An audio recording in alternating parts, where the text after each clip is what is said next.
ജന്മാദ്യസ്തേതുന്നയാതിതരതച്ചാർത്തേഷ്വിജ്ഞസ്വരാട് തേനേ ബ്രഹ്മകൃതായ ആദികവേ മുഹ്യന്തേജോ വാരിമൃതാം യഥാ വിനിമയോ എത്ര തിസർഗോ മുഷാധാംനാസ്തേന സദാ നിരത്തഗുഹകം സത്യം പരം ധീമഹി. നമസ്കാരം. സനാതന ധർമ്മസംഹിതകളിലെ വിജ്ഞാനശകലങ്ങൾ പങ്കുവെച്ചുകൊണ്ടിരിക്കുന്ന നാദശ്രീ ചാനലിലെ മറ്റൊരു ഭാഗത്തിലേക്ക് എല്ലാവർക്കും സ്വാഗതം. പ്രിയരെ, ചാനൽ സബ്സ്ക്രൈബ് ചെയ്യാനും ലൈക്ക് ചെയ്യാനും ഓർമ്മപ്പെടുത്തിക്കൊള്ളുന്നു. സഹകരിച്ചവർക്കെല്ലാം നന്ദി രേഖപ്പെടുത്തിക്കൊള്ളുന്നു. ശ്രീമദ് ഭാഗവതത്തിൽ തൃതീയ സ്കന്ധം നമ്മൾ 15-ാം അധ്യായം അവസാനിപ്പിച്ചു. ഇനി 16-ാമത്തെ അധ്യായമാണ് നോക്കേണ്ടത്. സനകാദികൾ വൈകുണ്ഠ ദർശനത്തിന് പോയപ്പോൾ വിജയന്മാർ തടഞ്ഞതും അവരെ ശപിക്കുന്നതുമാണ് ഈ അധ്യായത്തിൽ പറഞ്ഞത്. അതിലൊരു കാര്യം സംഭവിച്ചത്, 2-3-4 ശ്ലോകങ്ങൾ പറഞ്ഞില്ല. ആരും അത് ചൂണ്ടിക്കാണിച്ചില്ല. ഞാൻ തന്നെ ഏതോ സന്ദർഭവശാൽ മനസ്സിലാക്കിയതാണ്. 4 ശ്ലോകം ഒരു പേജ് കൂട്ടി മറിച്ചതാണത്.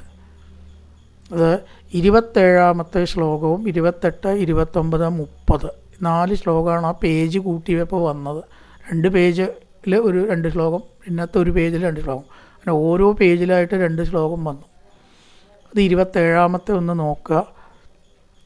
തസ്മിന്നദീത്യമുനയഷ്ടസജ്യമാന കക്ഷാസമാന വയസാപതസപ്തമായാം ദേവാവചക്ഷത ഗൃഹീതഗതൗ പരാർദ്യ കേയൂരകുണ്ടല കിരീടവിടംഗവേഷോ.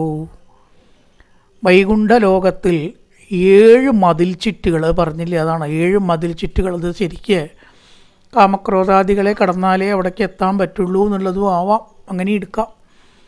മതിൽ ചുറ്റുകൾ 7 ഉണ്ട് എന്നാണ്. ഇത് കടന്നു. ഓരോന്നിലും അത്ഭുത ജനകങ്ങളായ പലതും അവർ കണ്ടു. എന്നിട്ടോ കടന്നു പോയിട്ടാണ് ഗത കയ്യിൽ പിടിച്ചിരിക്കുന്നതായിരിക്കുന്ന തോൾവള, കുണ്ടലം, കിരീടം മുതലായിട്ടുള്ളതൊക്കെയുള്ള വേഷമുള്ള ആരെ കണ്ടു? കാവൽക്കാരെ, ജയവിജയന്മാരെ കണ്ടു. അവർക്ക് വിഷ്ണുവിൻ്റെ പോലെ ഗത കയ്യിലുണ്ടാവും, നീലനിറായിരിക്കും, ശംഖചക്രഗദാപത്മാദികൾ ഉണ്ടാവും എന്നാണ്. ഈശ്വരനെ പോലെ തന്നെ നിറം, അതാണ് സാലോക്യ മുക്തി എന്ന് പറയുക. ഏകദേശം ഭഗവാന്റെ സ്വരൂപം തന്നെ ആയിത്തീരുക. അപ്പോൾ ഇവരെന്ത് കണ്ടു? ദേവാവചക്ഷത ഗൃഹീതഗതൗ, ഗത പിടിച്ചുകൊണ്ടുള്ള ഇവരെ കണ്ടു. സമാന വയസ്സാവത സപ്തമായ, 2 കൂട്ടർക്കും ഒരേ വയസ്സാണ്. ജയനും വിജയനും. ജയോ വിജയ ഏവച. കേയൂര കുണ്ടല കിരീട വിടംഗ വേഷോ, കേയൂരം കുണ്ടലം മുതലായിട്ടതൊക്കെ ധരിച്ച കാവൽക്കാരെ അവർ കണ്ടു. ഇനി അവരെ വർണ്ണിക്കണു. മത്തത് വിരേപവനമാലികയാ നിപീതോ വിന്യത്യാസിത ചതുഷ്ടയ ബാഹുമധ്യേ വക്രം ബ്രുവ കുടിലയ വിടനിർഗമാഭ്യാം രക്തേക്ഷണേണ മനാഗ്രഭസം ദധാനോ. പറയാത്ത 2-ാമത്തെ ശ്ലോകമാണത്. 28-ാമത്തെ ശ്ലോകം. അസിത ചതുഷ്ടയ ബാഹുമധ്യേ, അസിതം നീല നിറമുള്ള 4 കൈകളുടെ മധ്യത്തിൽ വനമാലയുണ്ട്.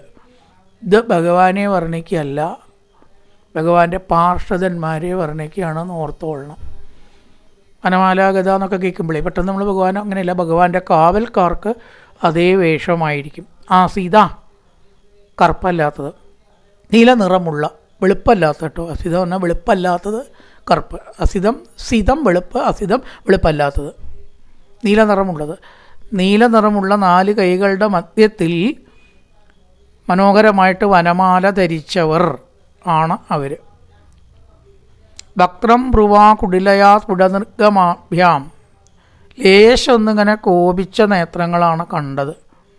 ആ മുഖത്തെ അത്ര പന്തിയല്ലാത്തൊരു രീതിയിൽ സനകാദികൾ വീക്ഷിച്ചത്. എന്താ ഇപ്പോൾ ഇവരിങ്ങനെയൊക്കെ ഇവിടെ? ലേശൊരു ദേഷ്യം വന്ന പോലെ ആയിട്ട് അവരെ കണ്ടു. അത് നമ്മൾ പറഞ്ഞു വിട്ടില്ല ആ ശ്ലോകേ. 3-ാമത്തെ 29-ാമത്തെ ശ്ലോകമാണ്.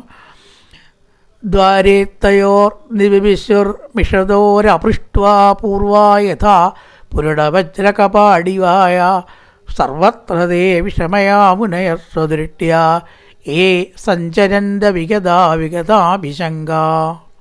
അവർ തേ പുരടവജ്രകപാടിക, സ്വർണവും വജ്രവും ഒക്കെ വിലപിടിച്ച രത്നങ്ങൾ അതുകൊണ്ട് നിർമ്മിച്ച വാതിലുകളോടുകൂടി ഉള്ള ആ വാതിൽക്കൽ കാവൽക്കാരായിട്ട് നിൽക്കുന്നവരാണ്. അതിലെന്നൊക്കെ പറഞ്ഞാൽ എന്തുകൊണ്ടൊക്കെയാണ്? വജ്രം കൊണ്ടും രത്നം കൊണ്ടൊക്കെ ഉണ്ടാക്കിയ വാതിലുകളെ, സ്വർണം കൊണ്ടൊക്കെ. സ്വർണം പതിക്കല അവിടെ ഇല്ല, അത് തന്നെ ഇപ്പം എത്രയൊക്കെ കള്ളത്തരം ചെയ്യണു. സ്വർണം പതിച്ചിട്ട് മോട്ടിക്കണു. ഇവിടെ സ്വർണ്ണമല്ല, കട്ടിയായിട്ടുള്ള സ്വർണം കൊണ്ട് ഉണ്ടാക്കിയതെന്നാണ്. അങ്ങനത്തെ വാതിലുകളാണ്. മിഷതോ ജാഗ്രതയോടെ നോക്കി നിൽക്കുന്നു. എന്നിട്ടോ ദ്വാരി അപൃഷ്ട, വാതിൽ, ദ്വാരി എന്നുള്ള വാക്കിൽ നിന്നാണ് ഇംഗ്ലീഷിലത്തെ ഡോർ എന്ന് വന്നത് എന്നാണ്. സംസ്കൃതവും ഇംഗ്ലീഷുമായിട്ട് ഒരുപാട് വ്യത്യാസം. സിസ്റ്റർ എന്നുള്ളതിന് അത്രേ സഹോദരി, സുഹൃത്ത് എന്നാണ് സംസ്കൃതത്തിൽ വാക്ക്. ഭ്രാതൃ എന്നുള്ളതിൽ നിന്നാണ് അത്രേ ബ്രദർ എന്ന് വന്നത്. സംസ്കൃതവും ഇംഗ്ലീഷും തമ്മിൽ വളരെ ബന്ധമുണ്ട്. ഒരുപാട് വാക്കുകളുണ്ട്, പഴയ വിഷയം അല്ലാത്തതുകൊണ്ട് കിടക്കണില്ല. ദ്വാരി, ഡോർ എന്ന് ഈ ദ്വാരി എന്ന് വന്നതാണ്. ദ്വാരം എന്ന് പറഞ്ഞാൽ എന്താ അർത്ഥം? വാതിൽ. അത് അപൃഷ്ട, ചോദിക്കാതെയാണ് ഇവർ കടന്നത്. കാവൽക്കാരോട് ചോദിക്കണ്ടേ, ഞങ്ങളങ്ങോട്ട് കിടക്കട്ടെ, ഒന്ന് ഭഗവാനെ കണ്ടോട്ടെ, കാണാൻ വേണ്ടി വന്നതാണ് എന്നൊന്നും ഇവർ ചോദിച്ചില്ല. കാരണം ഇവർ ഈശ്വരാംശമാണ്. അവർക്ക് ഒന്നിനും ആരുടെയും പെർമിഷൻ ആവശ്യമില്ല. അത് ജയവിജയന്മാർ മനസ്സിലാക്കണ്ടേ, ആളെ നോക്കിയിട്ട് വേണ്ടേ പെരുമാറാൻ. അങ്ങനെയാണ് കടന്നിട്ടുണ്ടെങ്കിൽ അത് ആരെങ്കിലും ആയിരിക്കും എന്ന് ചിന്തിക്കണ്ടേ. അല്ലെങ്കിൽ അവിടേക്കൊക്കെ അങ്ങനെ ആരെങ്കിലും നിയമം ലംഘിച്ച് കടക്കുമോ? അത് ചിന്തിച്ചില്ല. അപൃഷ്ട, ചോദിക്കാതെ വിവിശു കടന്നു. അപ്പോഴാണ് കുഴപ്പമുണ്ടായത്. മുനയ, യാതൊരു മഹർഷികൾ, അവിഷമയാ, വിഷമമില്ലാത്തവരായ, അവരിപ്പോൾ എവിടെ പോയാലും ഒന്നും കുഴപ്പമുണ്ടാക്കില്ല. ഭഗവാന്റെ ആൾക്കാരാണ്, പിന്നെ കുഴപ്പമുണ്ടാക്കണം. അവിഹിത, തടസ്സമേ ഇല്ല, ആർക്കും ഇവരെ തടസ്സപ്പെടുത്താൻ പറ്റില്ല. വിഗതാഭിശങ്ക, ശങ്കയില്ലാത്തവരുമായിട്ട് സഞ്ചരിക്കുന്നു. എവിടെ പോവാനാണ് അവർക്ക് വിഷമമുള്ളത്? അവയോഗികളെ പറ്റി പറയുമ്പോൾ ഭാഗവതത്തിൽ അവ്യാഹതേഷ്ടഗതയ, അവ്യാഹതേഷ്ടഗതയ എന്ന് പറഞ്ഞാൽ എന്താ? എവിടെ വേണമെങ്കിലും അങ്ങോട്ട് എത്താൻ പറ്റും അവർക്ക്. ഇവിടെ ഇരുന്നാട് ചിന്തിച്ചാൽ മതി. ശങ്കരാചാര്യക്കൊക്കെ ആ സിദ്ധി ഉണ്ടായിരുന്നു. എയ്റോപ്ലെയിനോ കാറോ വാഹനമോ ബസ്സോ ഒന്നും വേണ്ട. ഇപ്പം ഹിമാലയത്തിലെത്തട്ടെ, കണ്ണാണ്ട് അടച്ച് വേണ്ട പോലെ അങ്ങോട്ട് ധ്യാനിച്ചാൽ അവിടെ എത്തും. നമുക്ക് പറ്റില്ല കേട്ടോ. അതിനാണ് അവ്യാഹതേഷ്ടഗതികൾ എന്ന് പറയുക. എവിടെ വേണമെങ്കിലും എത്തിച്ചേരാൻ കഴിവുള്ളവർ. അവിഹിത എന്നുള്ള വാക്ക് ഇവിടെ പ്രയോഗിച്ചു. തടസ്സമില്ലാതെ എവിടെയും എത്തും. നടക്കന്നെ വേണ്ട അവർക്ക്, അങ്ങനെ തന്നെ എത്താം. അപ്പം ഇവിടെ നടന്നു, വൈകുണ്ഠമൊന്ന് കാണാലോചിച്ചിട്ട് അത്ര നടക്കന്നെ വേണ്ട അവർക്ക്. വിഗത അഭിശങ്ക, യാതൊരു ശങ്കയില്ലാതെ ഈ കാവൽക്കാരെ ഗൗനിക്കാതെ അകത്തേക്ക് കടന്നു. ദ്വാരേ, ദ്വാരം, വാതിൽ. ദ്വാരേത്തയോർ വിവിശുർ, പ്രവേശിച്ചു. മിഷതോ ഒരപൃഷ്ട, ചോദിക്കാതെ. പൂർവ യഥാ പുരട വജ്ര കവാടികായ, സ്വർണം വജ്രം മുതലായിട്ടത് കൊണ്ടുണ്ടാക്കിയിട്ടുള്ള വാതിലൊക്കെയാണ് അവിടെ. സർവത്രതേ അവിഷമയ, വിഷമമില്ലാതെ എവിടെ വേണമെങ്കിലും എത്താൻ കഴിവുള്ള ഇവർ. മുനയസ്വദൃഷ്ട്യായേ സഞ്ചരന്തവഹിത വിഗതാഭിശങ്ക, വാതിൽക്കൽ ആണ് പ്രവേശിച്ചു. ഇനി അടുത്തത് 30. താൻ വീക്ഷ്യവാദരചനാൻ ചതുരകുമാരാൻ വൃദ്ധാൻ ദശാർദ്ധവയസോ വിദിതാത്മതത്വാൻ വേത്രേണ ചാസ്കലയതാമദർഗണം സ്തൗ തേജോ വിഹസ്യ ഭഗവത് പ്രതികൂലശീലൗ. ഭഗവത് പ്രതികൂലശീലൗ എന്താർത്ഥം? ഭഗവാന്റെ ഭഗവാന് നിരക്കണ പ്രവൃത്തികൾ ചെയ്യാത്തവർ, നിരക്കാത്ത പ്രവൃത്തികൾ ചെയ്യുന്ന പ്രതികൂലം. ഇതൊന്നും അല്ലല്ലോ വിഷ്ണു ഭക്തന്മാരോ വൈകുണ്ഠത്തിലെത്തിയ ഭക്തന്മാരോ ചെയ്യേണ്ടത്. മഹാന്മാരെ തിരിച്ചറിയണ്ടേ? സജ്ജനങ്ങളെ കാണുന്ന നേരത്ത് ലജ്ജ കൂടാതെ വീണ് നമിക്കുക വേണ്ടത്. അനഘാദികൾ ജനം, മനുഷ്യൻ തന്നെയല്ല, അതിലും ഉയർന്ന ഈശ്വരാംശങ്ങളാണ്. അപ്പം എന്തേ? പ്രതികൂലശീലവും, വൈകുണ്ഠത്തിന് നിരക്കാത്ത പ്രവൃത്തികൾ ഇവർ ചെയ്തത്. തൗ, ആ 2 പേർ, 2 തൗ എന്ന് പറയുക, അല്ലെങ്കിൽ താ എന്നാ പറയുക. രണ്ടാളിൽ കുറവ് ഒരാളാച്ചാൽ തൗ എന്ന് പറഞ്ഞാൽ ദേ, ഇംഗ്ലീഷിലത്തെ ദേ, തൗ വാതരശനാൻ, വാതമാകുന്ന വസ്ത്രത്തോടു കൂടിയവരും, ദിഗംബരൻ വസ്ത്രമില്ല അവർക്ക്, വൃദ്ധാനു വൃദ്ധന്മാരാണെങ്കിലും, ശരിക്കും വരച്ചാൽ അവർക്ക് പ്രായമൊക്കെ കൂടിയിരിക്കണു, എത്ര കാലമായിട്ടുണ്ടാവും അവിടെ എത്തിയിട്ട്, പക്ഷെ പ്രായം തോന്നില്ല. അങ്ങനെയാണ് ചിലർക്ക്, അല്ലേ തോന്നാതിരുന്നാലും മതി. ദശാർദ്ധ വയസ്സാ, ദശം എന്ന് പറഞ്ഞാൽ 10, അതിൻ്റെ പകുതി എത്രയാ 5, അങ്ങനെയൊക്കെ ഇംഗ്ലീഷിൽ പലതും പറയും, അല്ല സംസ്കൃതത്തിൽ പല പ്രയോഗങ്ങളും ഉണ്ട്. ദശാർദ്ധ വയസ്സാ, അല്ലെ 16,000 ഒരു 8, 16,008 എന്നൊക്കെ പറയണ പോലെ ദശാർദ്ധ വയസ്സാണ്. 5 വയസ്സ് എത്രയേ ഈ സനകാദികൾക്ക് എപ്പോഴും തോന്നിക്കുള്ളൂ. ആവല് വയസ്സ് ആർക്കാ കൂടാത്ത, എല്ലാവർക്കും വയസ്സ് കൂടും, പക്ഷേ ഇവരെന്നും 5 വയസ്സാണ്. മാർക്കണ്ഡേയനെ നമ്മൾ 16 വയസ്സ് എന്ന് കേട്ടിട്ടുണ്ട്, ഇത് അതിലും കടത്തി വെട്ടി. വൃദ്ധാൻ ദശാർദ്ധ വയസ്സാൻ, 10ൻ്റെ പകുതിയായ 5 വയസ്സേ സദാ ഇവർക്ക് തോന്നുള്ളൂ. അത്ര സിദ്ധന്മാരാണ്. നമ്മളിപ്പോൾ ചായം തലയിൽ തേച്ചിട്ട് കുറച്ച് വയസ്സൊക്കെ കുറയ്ക്കാൻ നോക്കും, അല്ലേ? കേട്ടൊക്കെ അപകടമാവും ചെയ്യും. ചില ചായങ്ങൾ കണ്ണിൻ്റെ കാഴ്ച കളയും. ഇതൊക്കെ കെമിക്കലാണ്. തലയിൽ കുറേ തേച്ചാലേ ഉള്ള കാഴ്ച നഷ്ടപ്പെട്ട് കിട്ടും. കുറേ കഴിഞ്ഞാൽ തല ചുവപ്പ് പോകും, ഇല്ലേ? ഇവരങ്ങനെ ചെറുപ്പമായതല്ല, യാതൊന്നും ആവശ്യമില്ല. സിദ്ധി കൊണ്ട് 5 വയസ്സ് മാത്രം പ്രായമുള്ളവർ. താൻ ചതുരകുമാരാൻ, 4 കുമാരന്മാർ, സനകൻ, തനന്ദൻ, തനാതനൻ, സനക്കുമാരാദികൾ. അവർ ഈ പ്രതികൂലശീലന്മാരായിട്ടുള്ള ജയവിജയന്മാരെ കണ്ടു എന്നാണ്. കർത്താവ് അവിടെ സനക്കുമാരാദികളും ആരെ കണ്ടു? കർമ്മം ഈ ജയവിജയന്മാരും അവരെ കണ്ടു. വീക്ഷ്യ, ഒന്നങ്ങനെ നോക്കിയിട്ട് തേജ പ്രഭാവത്തെ ബിസസ്യ, പരിഹസിച്ചിട്ട്. തേജസ്സും ശക്തിയും ഒക്കെ എന്തിനാ ഉപയോഗിക്കേണ്ടത്? ദുഷ്ടന്മാർക്ക് നേർക്കേ ഉപയോഗിക്കാവൂ. സജ്ജനങ്ങളെ കണ്ടാൽ അതൊക്കെ അടക്കി വയ്ക്കണം. നമ്മുടെ കേമത്വം ഒരു മഹാൻ്റെ മുമ്പിൽ പറയരുത്, വലിയൊരാളുടെ മുമ്പിൽ നമ്മുടെ കേമത്വം പറയരുത്. അത്രേ ശരിയല്ല. പണ്ടത്തെ സമ്പ്രദായ പ്രകാരം ഭർത്താവിൻ്റെ മുമ്പിൽ ഭാര്യ പോലും തൻ്റെ കേമത്വം പറയരുത് എന്നുണ്ട്. അറിയിക്കുക എന്നുള്ളതും കേമത്തായിട്ട് പറയും വ്യത്യാസമുണ്ട് കേട്ടോ. അറിയിക്കുന്നതുകൊണ്ട് കുഴപ്പമില്ല, കേമത്തമായിട്ട് പറയരുത്.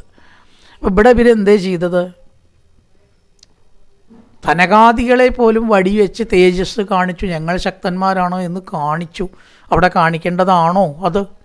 ഇവരുടെ മുമ്പിൽ കാണിക്കേണ്ടതാണോ കേമത്വം? അല്ല, തെറ്റിപ്പോയി അവർക്ക്. അപ്പോൾ ആ ജൈവിജന്മാരെ എന്ത് ചെയ്തു? പരിഹസിച്ചു. സജ്ജനങ്ങളെ തിരിച്ചറിയാത്ത നിങ്ങൾ എന്ത് വൈകുണ്ഠത്തിലത്തെ കാവൽക്കാരാണ്?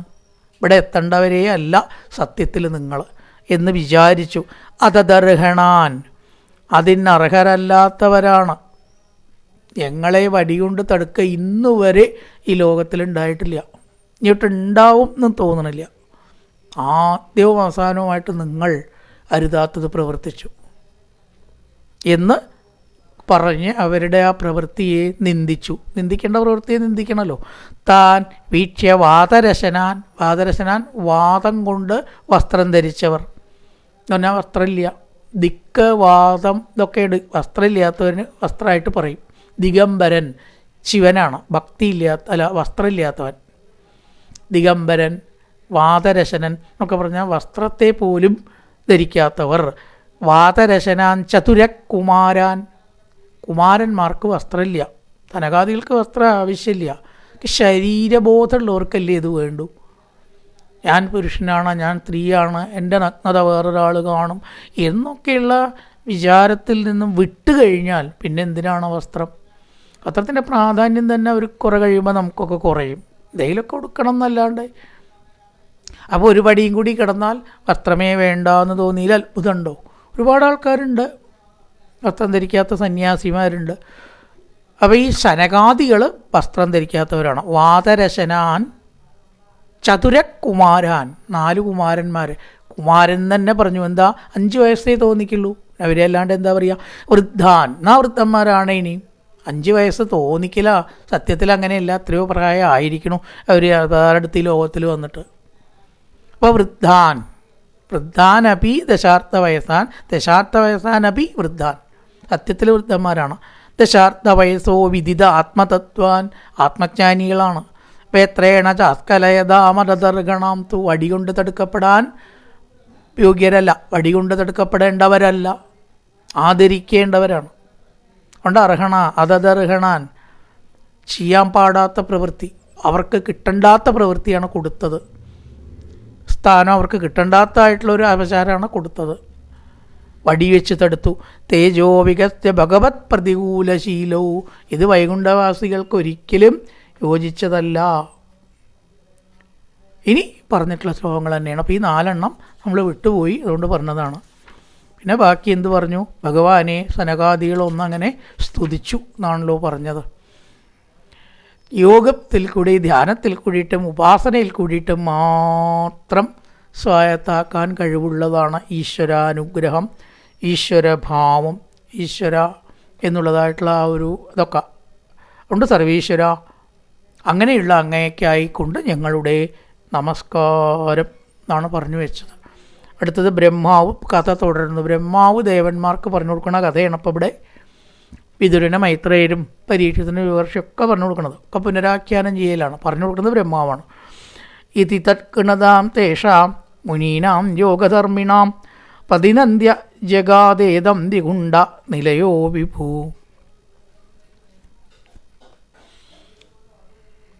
വിഗുണ്ഠനിലയ, വൈകുണ്ഠം വാസസ്ഥാനമാക്കിയ വിഭു ഭഗവാൻ. യോഗധർമ്മിണാം, യോഗധർമ്മത്തോടു കൂടിയവരും വിശേഷണമാണ് കേട്ടോ സനകാദികളുടെ.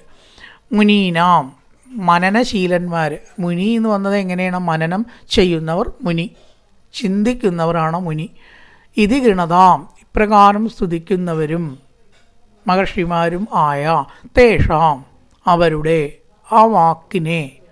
ഏതു വാക്കിനെ? നിങ്ങൾ ഇവിടെ എത്തിച്ചേരേണ്ടവരല്ല എന്ന് ജയവിജയന്മാരെ ശപിച്ച വാക്കിനെ.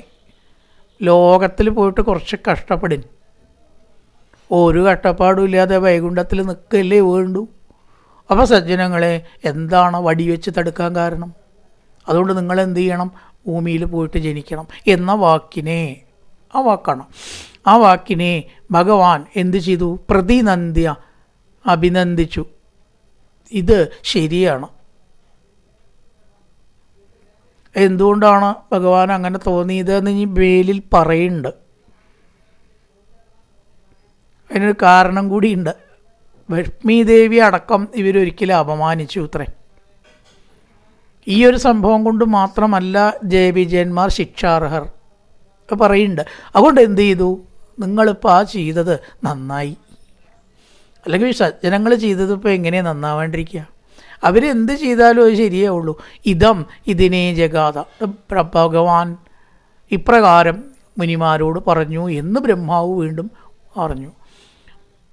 ഇതി തത് ഗണതാം തേഷാം മുനീനാം യോഗധർമ്മിണാം പ്രതിനന്ദ്യ ജഗാതേദം. മുനിമാരുടെ ആ ശാപവാക്ക് നന്നായി, അത് കിട്ടേണ്ടതാണ് അവർക്ക് എന്ന് അഭിനന്ദിച്ചു. ജഗാത പറഞ്ഞു. ആരെ? വിഗുണ്ഠനിലയോ വിഭു, സർവേശ്വരനായിരിക്കുന്ന ഭഗവാൻ ഇപ്രകാരം പറഞ്ഞു. ശ്രീ ഭഗവാനുവാച ഏതോ പാർഷദോ മക്യഞ്ജയോ വിജയേവച കദർത്തി കൃത്യമാം യദ്വോ ബഹുക്രാത അതിക്രമ. ഈ ജയവിജയന്മാർ ശരിക്കും ആരാണ്? മഹ്യം പാർഷദോ, എൻ്റെ പാർഷദന്മാരാണ്. കാവൽക്കാർ എൻ്റെ കാവൽക്കാരാണ്, ജോലിക്കാരാണ്, എൻ്റെ കീഴിൽ നിൽക്കേണ്ടവരാണ്. ആരാ? ജയോ വിജയ ഏവച, ഒന്ന് ജയനും ഒന്ന് വിജയനും. ഏതൗതൗ, ഈ 2 പാർഷദന്മാർ മാം കദർത്തീകൃത്യ, കണ്ടോ അവർ ചെയ്ത തെറ്റെന്താണ്? പലപ്പോഴും എന്നെ നിസ്സാരമാക്കിയിട്ടുണ്ട്. ഒരു പ്യൂണായിട്ടോ അതിനേക്കാളും ഏതെങ്കിലുമൊക്കെ ജോലി കിട്ടിയാൽ കുറേ കഴിഞ്ഞാൽ കലക്ടറേക്കാളും വലുതാവും ചിലരല്ലേ. കലക്ടറെ കാണാൻ കടക്കാൻ പേരുടെ സഹായം വേണ്ടി വരും. അത്ര നല്ല പ്രവണതയില്ല. അത് കലക്ടർ കണ്ടാൽ ഇഷ്ടപ്പെടുമോ? അവനോട് അവൻ്റെ പണി നോക്കാൻ പറയൂ എന്ന് പറയും ഇല്ലേ. വ്യക്തിത്വമുള്ള കലക്ടർമാരാണെന്ന് വെച്ചാൽ തൻ്റെ സ്ഥാനത്തിന് കയറി പറയാൻ കീഴുദ്യോഗസ്ഥന്മാരെയും മേലുദ്യോഗസ്ഥന്മാരെ അനുവദിക്കാറില്ല. തനിക്കാരാ അതിന് അധികാരം തന്ന ചോദിക്കുക അല്ലേ? അതന്നെ ഇവിടെ ഉണ്ടായത്. എന്നെ നിസ്സാരാക്കുക, അതിനെന്താ അർത്ഥമുള്ളത്? ഭഗവാനല്ലേ സർവം സുപ്രീം. വാ നിങ്ങളുടെ നേരെ അതിക്രമം ചെയ്തു. നിങ്ങളാരാണ്? സനകാദികൾ ഈശ്വരാംശന്മാരല്ലേ? ആ ഈശ്വരാംശമായിരിക്കുന്ന നിങ്ങളുടെ നേരെ അക്രമം ചെയ്തതായിട്ടുള്ള അവർ സത്യത്തിൽ എന്നെ അവഗണിക്കുകയാണ് ചെയ്തത്. ആ ദോഷം എനിക്കാണ് തട്ടുക. എൻ്റെ ഇവിടെ വന്നിട്ട് എൻ്റെ കാവൽക്കാർ അപമാനിതരായാൽ അതിൻ്റെ മോശത്തരം എനിക്കാണ്, അതിൻ്റെ ദോഷം, എൻ്റെ പോരായ്മ എനിക്കാണ്. ഭഗവാൻ സമ്മതിച്ചു. ഏതോ തോ പാർഷദോ മഹ്യം, ഏതോ മഹ്യം പാർഷദോ, ഈ എൻ്റെ കാവൽക്കാർ ആരെ? ജയോ വിജയേവച, ജയ വിജയന്മാർ എന്നെ നിസ്സാരപ്പെടുത്തിയിട്ട് നിങ്ങളെ അപമാനിച്ചുവോ? എന്നാൽ ഞാൻ ചോദിച്ചിട്ട് തന്നെ വേറെ കാര്യം. യസ്ത്വേദയോർത്തൃതോ ദണ്ഡോ ഭവത്മാമനുവൃതൈ സേവാനുമതോസ്മാവിർ മുനയോ ദേവഹേളനാത്. ദേവന്മാരിൽ കാണിച്ചതായിട്ടുള്ള ഈ അവഹേളനം, നിങ്ങൾ ദേവതുല്യന്മാരാണ്, എൻ്റെ ഭഗവാന്റെ അംശമാണ് സനകാദികളെ. ഇനി അതിലും വീരാനുണ്ടോ? ഈശ്വരാംശന്മാരും അംശങ്ങളും ദേവന്മാരുമായ നിങ്ങളിൽ മുനയ സംബോധന, ഏ മുനിമാരെ, മാം അനുപ്രതേ, എന്നെ അനുസരിച്ചിരിക്കേണ്ടതായ ഇവർ, സദാ എന്നെ കാണാൻ വരുന്ന അനുപ്രതേ, എൻ്റെ രീതിയെ സദാ അനുഷ്ഠിക്കുന്ന നിങ്ങളാൽ, ഏതയോ യദണ്ഡധൃത, ഇവർക്ക് ശിക്ഷ നൽകപ്പെട്ടു. എൻ്റെ ആൾക്കാരാണല്ലോ നിങ്ങൾ. സനകാദികളാരാ? ഈശ്വരാംശങ്ങൾ. മാം അനുപ്രതൈ, സദാ എന്നെ ഫോളോ ചെയ്യുന്ന, സദാ എന്നെ അനുസരിക്കുന്ന, എൻ്റെ ഭാവത്തിൽ വർത്തിക്കുന്ന നിങ്ങളാൽ ദണ്ഡധൃത, ദണ്ഡം ശിക്ഷ നൽകപ്പെട്ടു. അത് നന്നായി. അസ്മാഭി സ അനുമത ഏവ, നന്നായിരിക്കണു. ഞാനതിനെ ഒട്ടും തെറ്റായിട്ട് കാണുന്നില്ല. നിങ്ങളെന്നോട് ചോദിക്കാതെയാണ് ചെയ്തതെങ്കിലും, ചോദിക്കാതെ നല്ല കാര്യം ചെയ്താൽ അംഗീകരിക്കാമല്ലോ. നല്ല കാര്യം വെച്ചാൽ അതിനിപ്പോൾ എൻ്റെ അനുവാദം കാത്തിക്കണോ? ചെയ്തത് നന്നായി. യസ്തേ തയോർത്തൃതോ ദണ്ഡോ ഭവത് മാമനുപ്രതൈ, എൻ്റെ അനുചരൻ എൻ്റെ ഭാവത്തെ സദാ അനുവർത്തിക്കുന്ന നിങ്ങളാൽ ശിക്ഷ ചെയ്തത് നന്നായി. ഭഗവാൻ അതിനെ ശരിവെച്ചു. തത്വപ്രസാദയാമ്യത്യ ബ്രഹ്മദൈവം പരം കിമേ തത്തീത്യാത്മകൃതം മന്യേ ഇഷ്ടപുംഭിരസത്കൃത ഹി. യാതൊന്ന് ഹേതുവായിട്ട് മേ എനിക്ക് ബ്രാഹ്മണൻ പരദൈവം ഉത്കൃഷ്ടമായ ദൈവം, ഈശ്വരൻ്റെയും ദൈവം എന്നൊന്നുണ്ടോയെന്ന് സംശയം ഉണ്ടെങ്കിൽ വേണ്ട, അങ്ങനെ ഒരാൾക്ക് പറ്റൂ. ബ്രാഹ്മണർ ഭഗവാന്റെ ദൈവങ്ങളാണ്. അപ്പോൾ ബ്രാഹ്മണരെ നമസ്കരിക്കണ്ടേ? തീർച്ചയായിട്ടും വേണം. ബ്രാഹ്മണധർമ്മം അനുഷ്ഠിക്കുന്ന ഒരു ബ്രാഹ്മണൻ ഈശ്വരതുല്യമാണ്. ഇതാണ് ദൈവാധീനം ജഗൽ സർവം മന്ത്രാധീനം തു ദൈവതം തന്മന്ത്രം ബ്രാഹ്മണാധീനം ബ്രാഹ്മണോ മമ ദൈവതം. ലോകം മുഴുവൻ ഈശ്വരന് വിധേയമാണ്. ഈശ്വരസങ്കല്പം അല്ലാണ്ട് ഒരു ഇല അനങ്ങണില്ല ലോകത്തിൽ. അപ്പം ആ ദൈവം എവിടെ വരിക? വിളിച്ചാൽ വരിക. ആര് വിളിച്ചാൽ വരും? എങ്ങനെ വിളിച്ചാൽ വരും? മന്ത്രാധീനം തു ദൈവതം. മന്ത്രമുള്ള ദിക്കിൽ ഭഗവാൻ വരും. വന്നേ പറ്റൂ. അല്ലെ ലിഖിത നിയമമാണ്. തൻ മന്ത്രം ബ്രാഹ്മണാധീനം. അപ്പോൾ ആരാണ് ബ്രാഹ്മണൻ? മന്ത്രം അറിയുന്നവനാണ് ബ്രാഹ്മണൻ. അപ്പോൾ ബ്രാഹ്മണോ മമ ദൈവതം. ബ്രാഹ്മണൻ വിളിച്ചാൽ എനിക്ക് പോയേ പറ്റൂ. അപ്പോൾ ആരാ എൻ്റെ ദൈവം? ബ്രാഹ്മണനാണ്. ബ്രാഹ്മണോ മമ ദൈവതം. ഇത് സാമുദായിക അധിഷ്ഠാനത്തിലല്ല കാണേണ്ടത്. ബ്രാഹ്മണധർമ്മം അനുഷ്ഠിക്കുന്നവരും മന്ത്രം അറിയുന്നവരുമാണ് ബ്രാഹ്മണർ. അവർ വിളിച്ചാൽ ഭഗവാൻ അവിടെ എത്തും. ഭക്തന്മാർ വിളിച്ചാലും എത്തില്ലേ? തീർച്ചയായിട്ടും എത്തും. അപ്പോൾ ശരിയായിട്ടുള്ള ഭക്തന്മാരെ ബ്രാഹ്മണ കാറ്റഗറിയിൽ പെടുത്തിയതുകൊണ്ട് ഒരു തെറ്റുമില്ല. സാമുദായികത നമ്മൾ വിചാരിക്കുമ്പോഴാണ് ഇതിലൊക്കെ അബദ്ധം വരണം. അത് വിചാരിക്കരുത്. ആരാണ് ബ്രാഹ്മണൻ? ബ്രഹ്മജ്ഞാനേതി ബ്രാഹ്മണ. അപ്പം ആ ബ്രാഹ്മണൻ എൻ്റെ ദൈവമാണെന്ന് ഭഗവാൻ പറയണം. തത് പ്രസാദയാമ്യത്യ ബ്രഹ്മദൈവം പരം കിമേ. ബ്രാഹ്മണൻ ഈശ്വരൻ തന്നെയാണ്. തദ്ദീത്യാത്മകൃതം മന്യേ എഴുത്ത മുമ്പ് രഥകൃത. അവരോട് ശരിയല്ലാതെ ആര് പെരുമാറിയോ അവർ ശിക്ഷാർഹരാണ്. ആ ശിക്ഷ കൊടുത്തവരുടെ നേരെ ഞാൻ സന്തോഷിക്കുകയുള്ളൂ.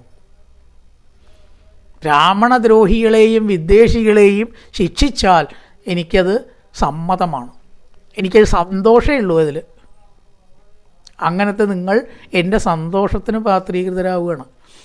തദ്ദീത്യാത്മകൃതം മന്യേ പുമ്പിൽ അസകൃത എന്നാമാനിച ഗൃണ്ണാതി ലോകോ വൃത്യേ കൃതാഗസി. സോ അസാധുവാദ, സാധുവാദല്ല, സോ ഇവിടെ മാർക്കുണ്ട് കണ്ടു.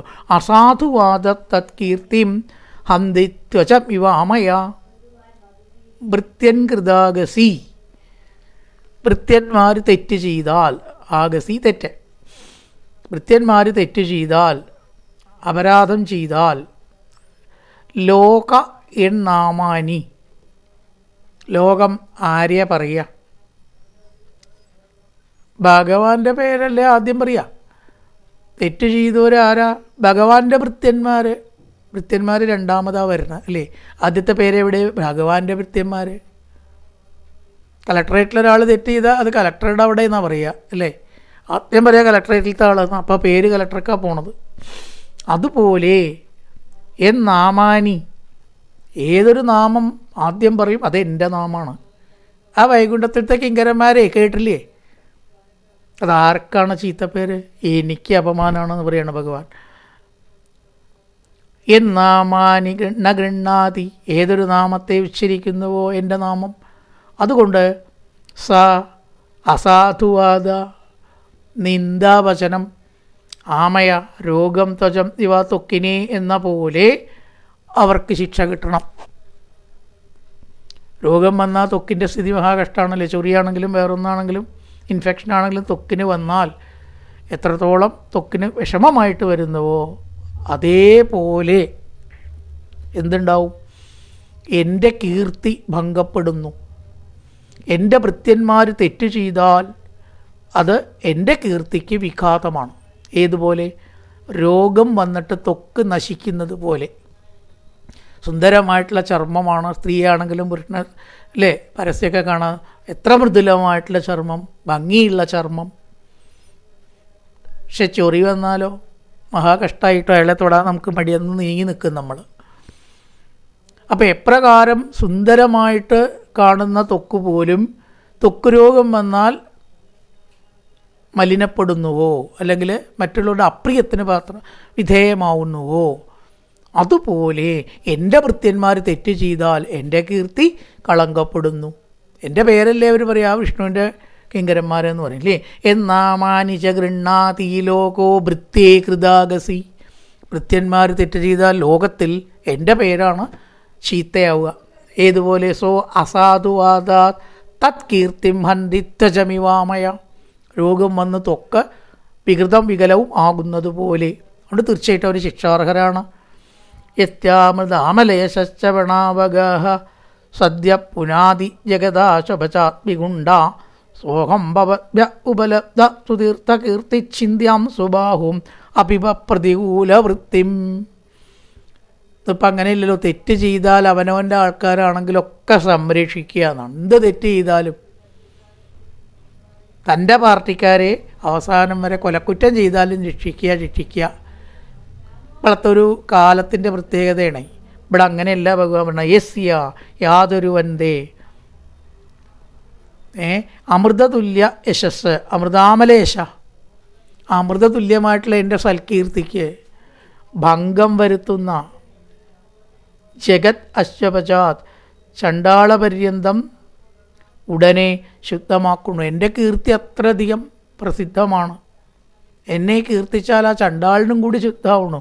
അത്രയും നല്ല കീർത്തിയേ എനിക്കുള്ളൂ, ദുഷ്കീർത്തിയില്ല. അതുകൊണ്ട് സാ വികുണ്ട അഹം, അങ്ങനത്തെ വൈകുണ്ഠനായിട്ടുള്ള ഞാൻ നിങ്ങളിൽ നിന്ന് ഉപലബ്ധ സുതീർത്ഥ കീർത്തി, ലഭിച്ചിരിക്കുന്ന സൽകീർത്തിയോട് കൂടിയവനായിട്ട് പ്രതികൂല വൃത്തിയും വിപരീത വ്യാപാരത്തോടു കൂടിയ സ്വഭാവമഭി ഛേദിക്കും. എൻ്റെ ആളാണെന്നും പറഞ്ഞിട്ട് തെറ്റ് ചെയ്തിട്ടൊരിക്കലും ഞാൻ സംരക്ഷിക്കില്ല. എൻ്റെ കീർത്തിക്ക് ഭംഗം വരുത്തുന്നതായ ഏതൊരുവനായാലും എൻ്റെ കൈ തന്നെ ആണെങ്കിലും ആ കയ്യിനെ ഞാൻ ഛേദിക്കും. എന്നിട്ട് വേണ്ട ഇപ്പം എൻ്റെ ആൾക്കാർ, എൻ്റെ കൈ കൊണ്ടാണ് ഒരാൾക്ക് എനിക്ക് ദുഷ്കീർത്തി വന്നതെങ്കിൽ ആ കൈ ഞാൻ ഛേദിക്കും. വലങ്കയ്യാണ് എന്ന് ഞാൻ വിചാരിക്കില്ല. അതുകൊണ്ട് ഇവർ ശിക്ഷാർഹരാണ്. എത്ര എനിക്കെൻ്റെ ഭൃത്യന്മാരാണെങ്കിലും നിങ്ങളെ അപമാനിച്ചത് ക്ഷന്തവ്യമല്ല എന്ന് ഭഗവാൻ അവരോട് മാപ്പ് പറയണ പോലെയാണ് പറഞ്ഞത്. എൻ്റെ കീർത്തിക്കാണ് ഈ കാവൽക്കാർ ഭംഗം വരുത്തിയിരിക്കുന്നത്. യസ്യാമൃത അമലയശശ്രവണാവഗാഹ, അമലമായിട്ടുള്ള യശസ്സിനെ ഭംഗം വരുത്തിയ സദ്യ പുനാതി ജഗതശ്വപചാത്മികുണ്ട. എൻ്റെ പേര് പറഞ്ഞാൽ അവൻ ചണ്ടാളനാണെങ്കിലും ശുദ്ധനാവും. എന്തുകൊണ്ടാണ്? അത്ര സത്കീർത്തി എനിക്ക് ഉണ്ടാവുകൊണ്ട്. വേറെയുള്ളവരുടെ പേര് പറഞ്ഞാൽ ശുദ്ധാവുമോ? ചിലരുടെ പേര് പറഞ്ഞാൽ ആകെ അശുദ്ധാവുക അല്ലേ? ഇത് നേരെ തിരിച്ചാണ്. സോഹം ദവ്യ ഉപലബ്ധ സുതീർത്ഥ കീർത്തി ചിന്ത്യാം സുബാഹും അഭിവ പ്രതികൂല വൃത്തിയും. അതിന് വിരോധമായിട്ട് എൻ്റെ കൈയാണെങ്കിലും പ്രവർത്തിച്ചിട്ടുണ്ടെങ്കിൽ ഞാനത് ഛേദിച്ച് കളയാൻ ഒട്ടും മടിക്കില്ല എന്ന് ഭഗവാൻ ശനകാദികളുടെ ശാപത്തെ, അവരുടെ ശിക്ഷയെ ശരിവെച്ചു എന്ന് പറയാണ്. ഈ ഭഗവാന്റെ വാക്യങ്ങൾ തുടർന്ന് പറയുന്നു. കായേന വാചാ മനസേന്ദ്രിയർവാ ബുദ്ധ്യാത്മനാവാ പ്രകൃതി സ്വഭാവാൻ കരോതി യത്യർത്ഥകലം പരസ്മൈ നാരായണായേതി സമർപ്പയാമി.